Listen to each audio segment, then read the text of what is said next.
So then after Flashdance, it's a huge hit. Right. How does that sort of change the trajectory of your career and how you personally approach writing? Well, everything, I had been writing between Fist and Flashdance, right? But but after Flashdance, there was endless offers and things coming off the board and all of that. And then I did a series of movies in the 80s that were hits, Jagged Edge and Checking Out, which was a little dark comedy that was critically successful, and Music Box, and then it just went on and on from there until Basic and all of that stuff, So, this is a town that if you have a hit, they all flock to you. But what I think is really important as screenwriters, as my brothers and sisters screenwriters, don't give it up. Just keep writing, and see what happens. Don't give it up. Don't let them beat your mojo out of you. It's your mojo. It's your creativity. It's what you do. And it ain't easy when things aren't made and you write this stuff and you put your heart and soul into it. Your heart and soul and your guts and your junk and whatever you put into it. It's not easy, but you have to keep doing it because from the hope, and I can tell you this in terms of my own career, in the hope that something will stick to that wall, that'll get made, and you have a great shot. It's not easy. They try to beat your mojo out.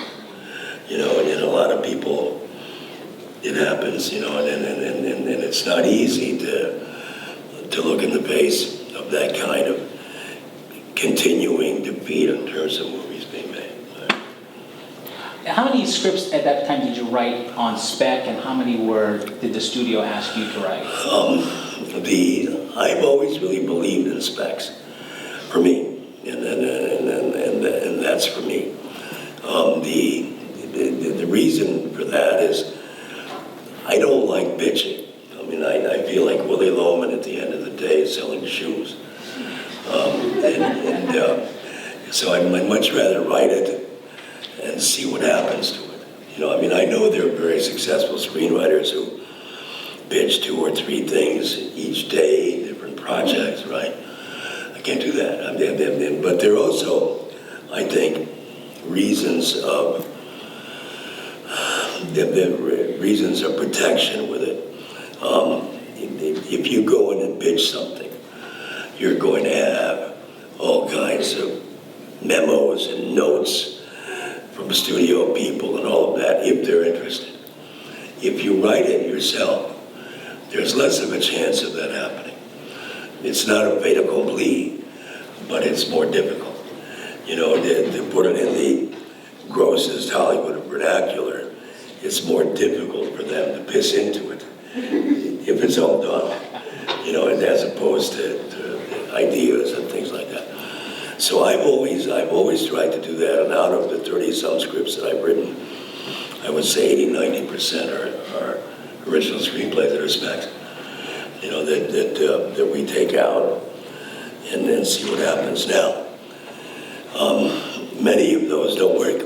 I wrote a script called Magic Man in the 80s about rock and roll and a disc jockey, and we took it out, and nothing happened. Everybody passed. It became Telling Lies in America 15 years down the line. I wrote a script called Checking Out, which is a dark comedy about a man who suddenly has all kinds of fears and it's almost has a mini nervous breakdown.